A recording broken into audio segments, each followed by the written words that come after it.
Hello, and welcome to another lesson on soundproofing. Today I'm going to talk about a design I did recently for a client for a soundproof isolation cabinet for his amp.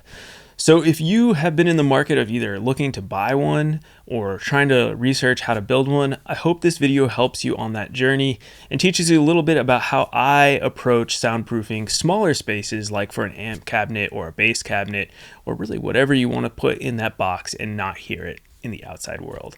Before we jump in, I have a free soundproofing workshop. If you haven't watched it already, definitely check it out at soundproofyourstudio.com/workshop, where you can watch 45 minutes of me just talking about everything I know about soundproofing in the context of a build inside of a garage. So it's super helpful if you're trying to learn all about soundproofing in a short, free 45-minute lesson.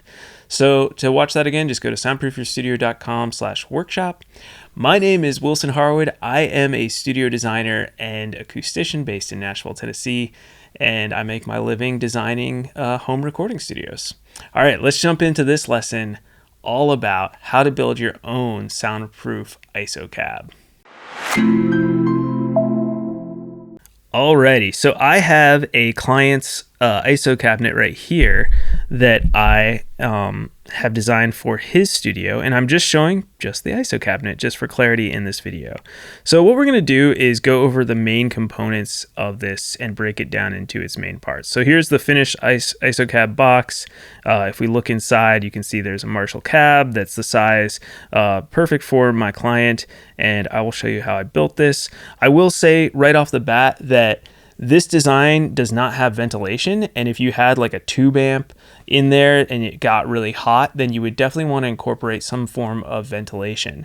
For this design, this is just the passive cab. He's going to have the head in his studio, and we're going to have a speaker cable and a power cable going into this box, and that is it. So pretty simple design. I like it.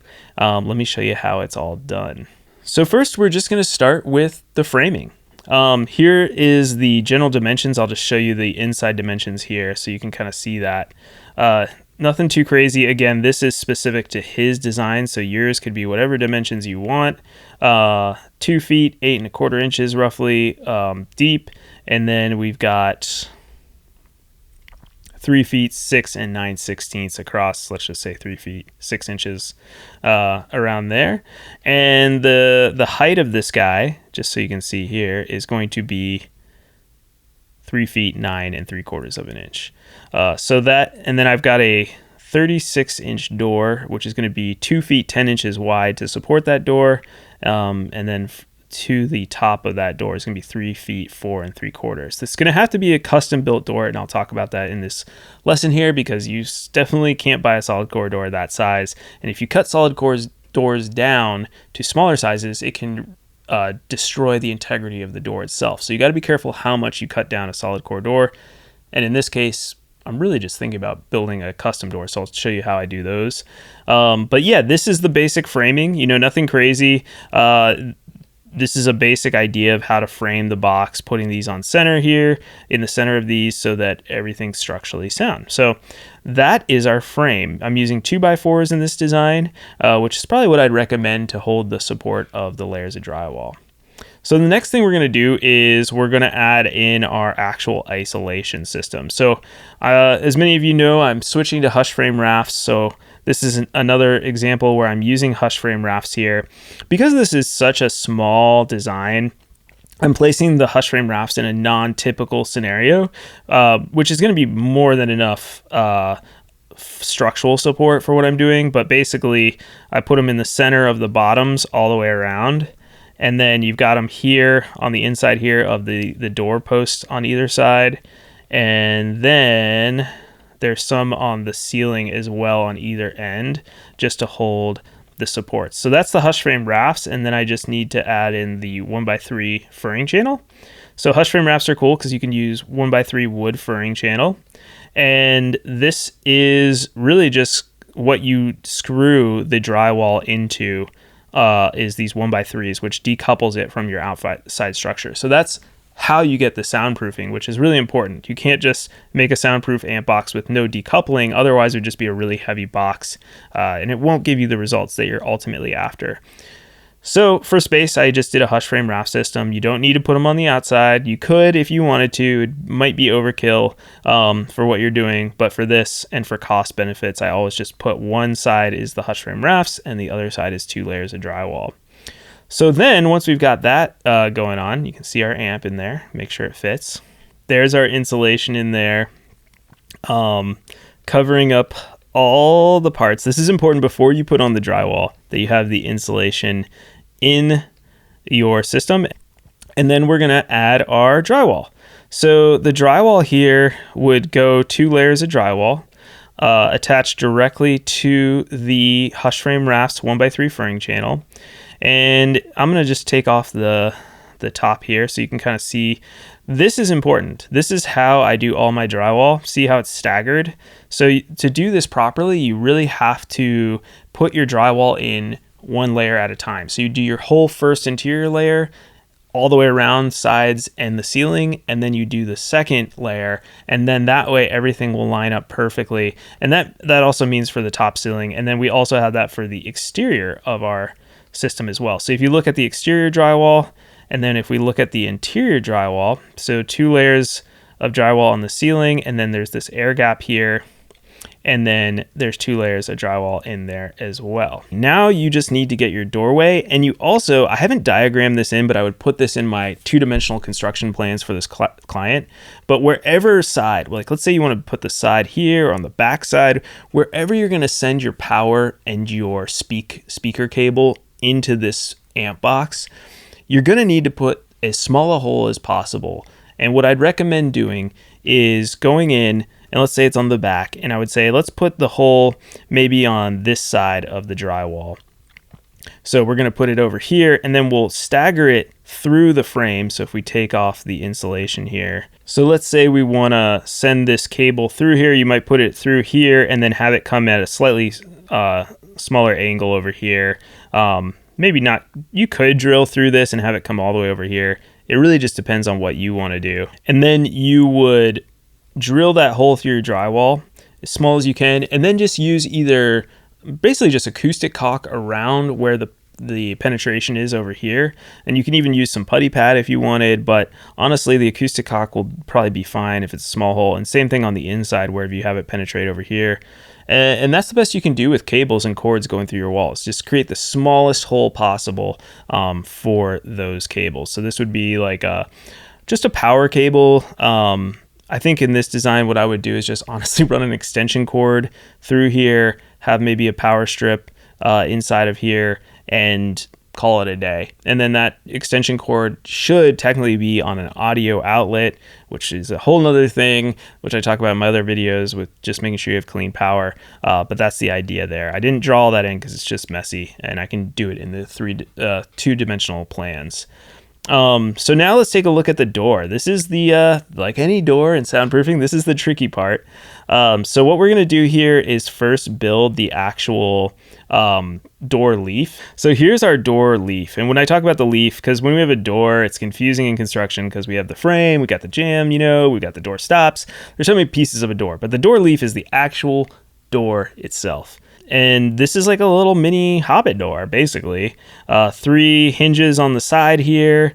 But the real key is that this door, it looks all nice from the outside, but what's really going on is the magic in the inside. So I'm going to take off my edge banding. I'm going to take off my wood block, my veneer. We'll get rid of the lock set for now. We'll get rid of the hinges, and you just see the actual door itself. So this represents 3/4 inch MDF, which is awesome. MDF is great because it's 3 pounds per square foot. It weighs even more than 5/8 inch drywall. If you're like, why don't I just build my walls with MDF? Go for it. It's just more expensive. So basically, and then I'm using, so I have 3/4 inch MDF. Then I have a layer of 2 pound per square foot 1/4 inch mass loaded vinyl, which I don't usually use mass loaded vinyl unless I'm trying to build something heavy that I don't want to use a lot of space up. So in this design, this is what I did for his other door, and I just kept it for this door because it's going to be great. And then this door is 1 3/4 inches, which is another thing that's the standard width of a normal door. So that's another reason why I threw the mass loaded vinyl in there, is because it just makes a perfect little door. But you'll notice down here that there's a cutout because you need to be able to put in your lock set.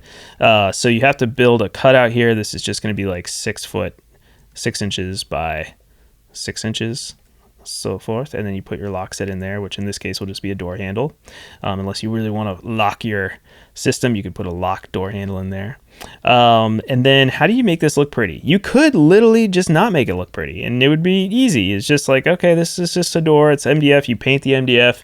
You're good to go. Done deal. But I went above and beyond and I said, hey, let's put a wood veneer on here. So this is like, it could be any wood veneer that you like. It's really thin. I think it's like, I don't know, 1 millimeter or something. It says 0 inches. Super thin to put on a wood veneer. And then for those of you who love cabinetry, here is your edge banding. Edge banding. I never knew about edge banding until I came across it with my AI assistant and we talked about it. And basically, this is also super, super thin. And edge banding is something you can do to cover up the edges of something that doesn't look cool. So, you know, this will be a nice, beautiful door with like the wood veneer and the edge banding, but you need to have a little bit of experience doing that. I put it in the plans. You don't have to do it. Then attach the hinges to your door and voila, you're good to go. So that's the amp door leaf. Now let's go to the frame. So the amp door frame, I've kind of taken a page out of the book from the ISO store.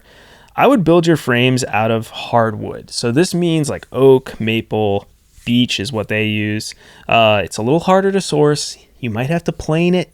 So it's not like all out of the box, but I think this is the way to go. And then you get away with a 3/4 inch thickness is what I did. Okay, so a crucial point that I would put in the plans is that this drywall here should not touch your door frame because then it's all connecting from the outside to the inside. So you need to leave a small 1/4 inch gap. I would actually fill it with putty pads. This is my new thing. Again, it's a little trick I learned from the ISO store. Instead of using acoustic caulk, because this potentially is like a point of weakness, the putty pads will have more mass than acoustic caulk and backer rod would have. So I actually put putty pads around. They would go all the way around this door frame right here. And the same with the ceiling, where the ceiling reaches the door frame, we'd put putty pads. So now if I put that frame back in, you'll see it's a beautiful frame. It has a door stop in it and it goes flush with my ceiling. And the flush, I say flush, but remember there'd be the putty pads and acoustic sealant in there just to decouple it a little bit. You try to make it look nice, but that's what we're doing there is we don't want this frame technically to touch our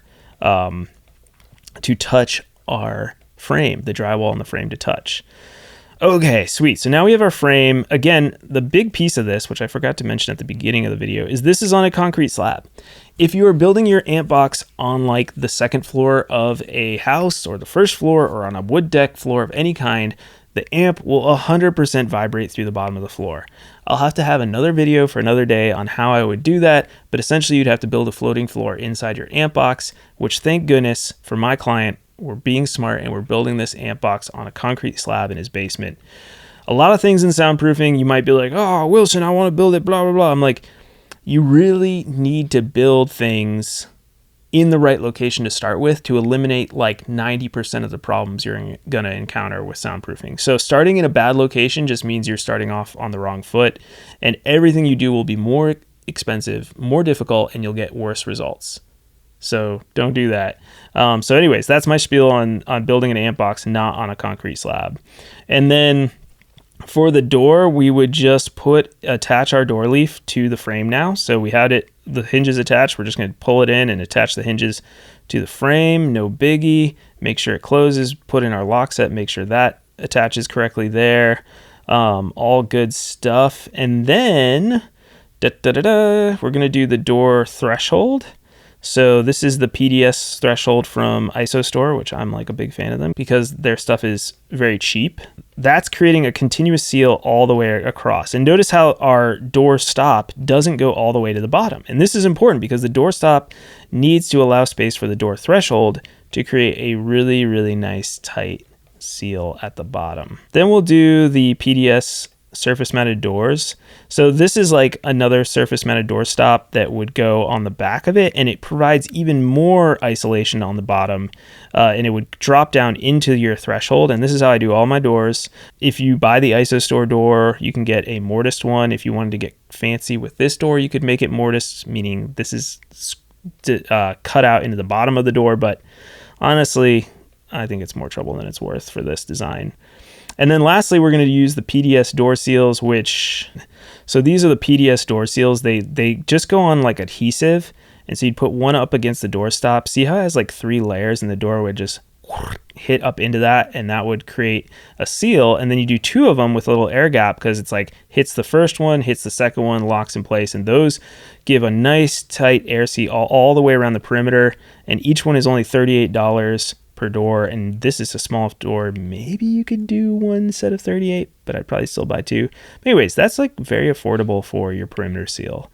So there we go. That's it. And then your amp box is around it. We got that, and that's your amp box. That's it. It'll be great. 2 layers of drywall. You could do 4, you could do 3, whatever you want to do. I think 2 will work for most amps. If you're really wanting to go to 11, crank it to 11, spinal tap it up, you're gonna probably want to use maybe 3 or 4 layers of drywall. Or you could do mass loaded vinyl in there if you don't want it to be so much space. There's unlimited options when it comes to mass. The more the better, but it's only money, as I always say. If you've got unlimited funds, put as much mass as you want. It's only money or space. Those are the 2 things we're always dealing with in soundproofing. All right, this was a fun video. I hope it was helpful with giving you some ideas of how to design your own soundproof amp box. If you're interested in doing this yourself and learning how to soundproof beyond just amp boxes, check out my free soundproofing workshop at soundproofyourstudio.com. If you're watching all this and you're overwhelmed, or you've been watching my videos and you're overwhelmed and you're sick and tired of this DIY mentality, I do consulting and design work for clients. So if you're interested in that and you have a little bit of money that you're like, I value hiring someone, definitely sign up for a clarity call on my website. So just go to soundproofyourstudio.com, click on the sign up for a clarity call link, and fill out the form. And if you're a good fit, you'll get a meeting with me on my calendar in person, and we'll talk about your studio together. And voila, we'll be so happy together. So it'll be wonderful. All right. I will see you all next week with another video on soundproofing or acoustic treatment. Thanks so much. All of you guys out there are amazing. I just want to say that every once in a while. I couldn't do it without you. Whether you hire me or not, all this help with watching the YouTube videos really gets my work out to the potential clients, which make me have enough time and money potentially to do these videos for you for free. So thank all my clients. They're the reason I'm able to do this. And for all you out there who are watching these videos, just appreciate you. And yeah, that's all I got to say. Thank you. You're all awesome. All right. See ya.